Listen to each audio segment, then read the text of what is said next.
Paul, thank you so much for coming on to the Fitness Business Podcast. I think this is your first time. First time here. Yes, absolutely. Well, we welcome you with open arms. Thank you so much for being our industry expert today. I love our topic. It's new for us. It's a first time, and it's how to become the ultimate client transformation expert.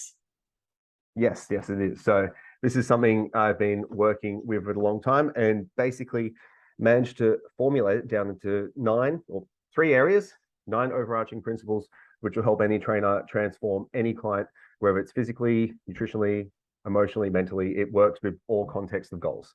All right. Well, we're going to hand the mic over to you. Awesome. I will do my best to stay within the constraints I've been given, but I'm sure we'll get there.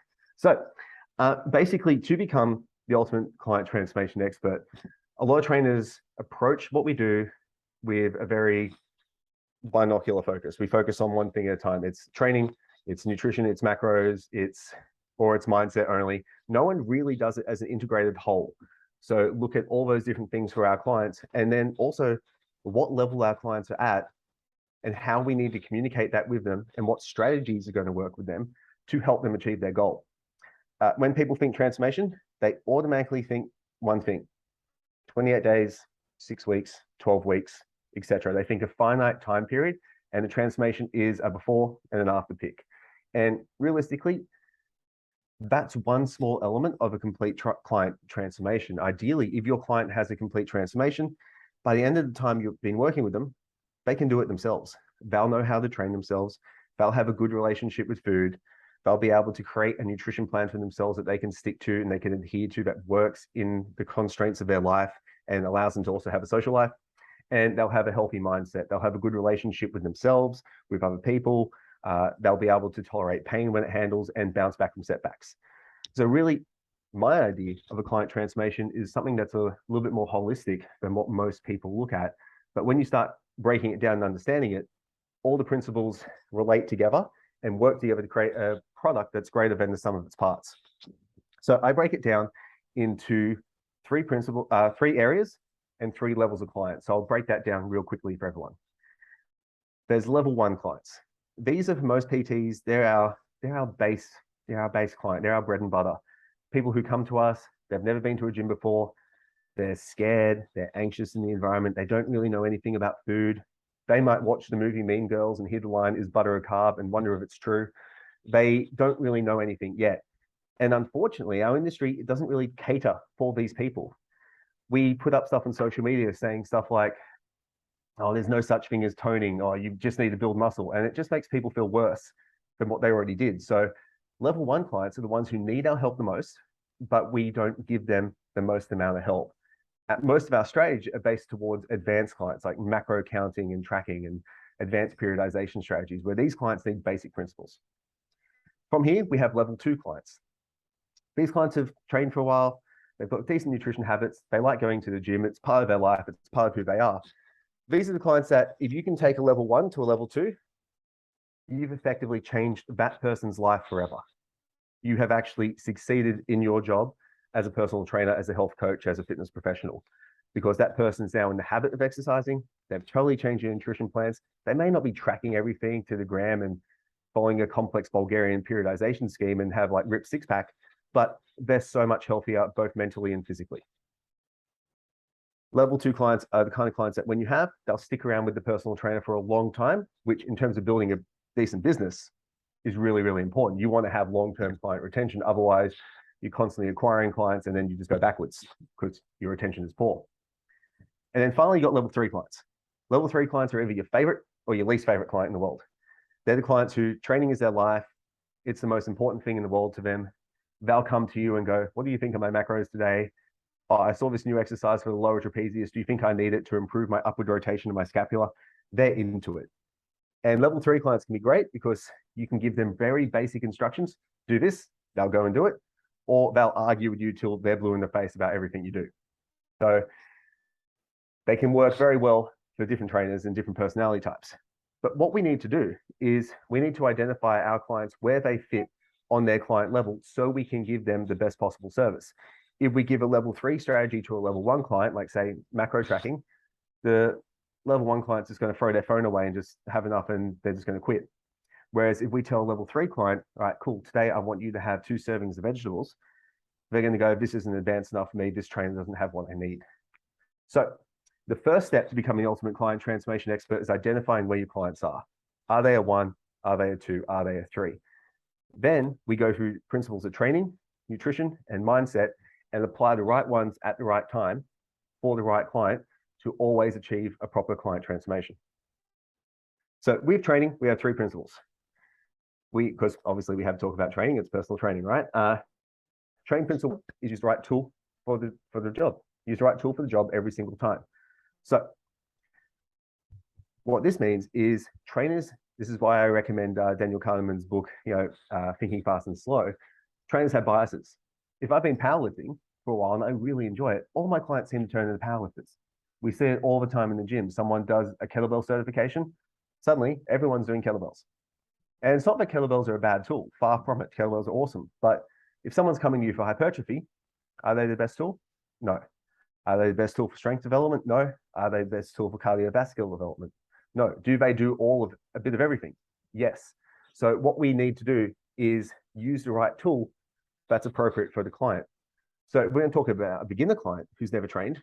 What's the right tool for them? Probably machines a lot of the time. Basic stuff, get them comfortable in the gym, make sure that they feel comfortable achieving progressive overload. For an advanced client, drop sets, Maya reps, like any of the cool training techniques can work really well for them. So we need to make sure that we use the right tool for the job every single time with each level of client. And there's no rule for what the right tool is. So just because I say it doesn't mean it's actually it. It's my guess, my opinion. Trainers can use this information to make their own framework which they operate in, which I think is the most powerful thing here because it promotes critical thinking. Now, the second training principle I talk about with people is move well to move often, which is ripped off straight away from Gray Cook and the functional movement screen people. And I think it's a really important principle to get well because a lot of the fitness industry trend at the moment in the rehabilitation space as well is to really dive into the biopsychosocial model, which is where injuries aren't just a biomechanical issue. It's to do with our emotions, our mindset, our headspace, overall volume. There's a ton of different factors. And I love it. I think it's really fantastic. But it's gone too far. The pendulum's gone way too far in one direction. These trainers, coaches, therapists that subscribe to this model are now saying that form doesn't matter. And you should just be there to support people and give an engaging experience. And yes, you should be there to support people and give an engaging experience, but you want them to do it well because they get better outcomes. You wouldn't go learn basketball, for example, and just have the coach say, I'll just shoot it how you want. Or golf pro, just hit the ball how you feel like, you'll be fine. You want to increase technical skill or move well to get better outcomes, because if you move well with your clients, they can do more training volume. The training volume that they do, if limited due to their time constraints, will be more effective per unit of time. So they get a higher return on investment. Some people, and this isn't proven by research, but anecdotally, I see that people, when they improve their movement quality, aches, pains, niggles, etc., improve. They don't always go away, but they get better. So I don't think you can actually, besides the fact of laziness, I don't think you can make an argument against helping people move better. It just doesn't seem to exist. And then finally, principle number 3 is individualization. So I touched on this in the preview. Individualization is one of these things that trainers and programs that you see in the net talk about all the time. It's like, oh, you're going to get a totally individualized program. Everything's totally customized for you. And the program has squat, bench, deadlift. That's not really individualization at all. And the reality of the situation is individualization will happen on the spectrum. It will happen over time. If I have a beginner coming to me and they've never trained before, anything's going to work. You can achieve quadricep hypertrophy by putting them on the exercise bike. You don't need to do leg presses and leg extensions and squats for them to get their outcome that they're after. So the individualization has to change over time and get more and more individualized as you learn how someone responds. And this is where trainers really, they worry about the initial program too much rather than just coaching well, rather than worrying about the program 12 months down the track. So with the individualization, I recommend trainers individualize 3 things, and this fits into the client levels as well. The first one is the warm-up. So if someone's got pretty average movement quality and movement strategies, give them a warm-up to help improve that. Let's help them move well to move often. Pretty simple, right? If it ties into the previous principle. If someone's moving well and then they're training for a specific goal, whether it be fat loss, hypertrophy, strength, whatever it is, let's give them a warm-up that is specific to that task, i.e. use the right tool for the damn job. So if someone's doing a power, like a strength type workout, let's do some jumps. Let's potentiate their nervous system and get them excited. If they're doing a hypertrophy type workout, let's take the muscles that they're going to train for a full range of motion quite slowly so they can get a really decent contraction and get the joints that they need to stimulate warmed up fully. So that would be one of the things I individualize. The next one I would individualize is exercise selection, which is based on first movement competency, i.e. what level the client's at. So if someone can barely touch their toes, you're not going to give them full deadlifts from the ground. Silly. They don't have the physical competency to do that. You might give them a kettlebell deadlift. If they're looking for hypertrophy, you might give them a Romanian deadlift over a full deadlift because it targets the target muscle a little bit more effectively. So exercise selection based on the client's competency, i.e. their level, and then based on their goal. Again, right tool for the job. And then finally, individualize volume. So how much training someone can do and handle. But again, that's something that you can only do after time. So if most trainers just listen to that training principle, well, just the training principles, they will change how they train their clients forever, and they'll have a much easier system to use. Now from here, we go into nutrition. And nutrition is actually really, really simple. First thing is no dogma. That's the first principle we have, which no dogma means no rules, meaning no client has to eat paleo, no client has to be vegan, no client has to do anything. It needs to fit into their constraints and what works for them so they can have adherence. So as soon as you remove dogma, half the problems disappear. Like trainers can't eat fruit at night. Well, some people love fruit at night, make it work. That fits into nutrition principle 2, which is become client-centered and client-focused. Put the client in the driving seat. If it's a level 1 client and they've never eaten before, they've never followed a diet, etc., giving them a specific macro prescription is chaotic. It's out of the scope of practice, but it's also chaotic. So helping them identify what habits will help them feel better, look better, move better, etc., is going to be far more powerful for them. And when the client has the ability to choose the strategy, it empowers them. It creates autonomy. It creates intrinsic motivation, because when they succeed, they're like, oh, hell, I did it. Which is so much more powerful than just surviving through a 12-week slog of chicken breast and rice and broccoli. Let the client have control, as long as their control isn't absolutely chaotic, meaning they decide that Doritos are a good addition to every meal. Some clients might, who knows?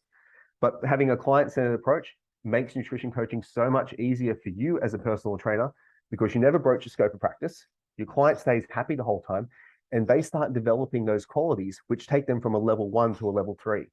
Or should go up, shouldn't they? Level 1 to a level 3. They start to develop knowledge about nutrition, how their body responds, they learn. And then finally, the final principle is to make it habit-based and sustainable. If a client can't see themselves doing it in 3 months' time, it's not going to transform them.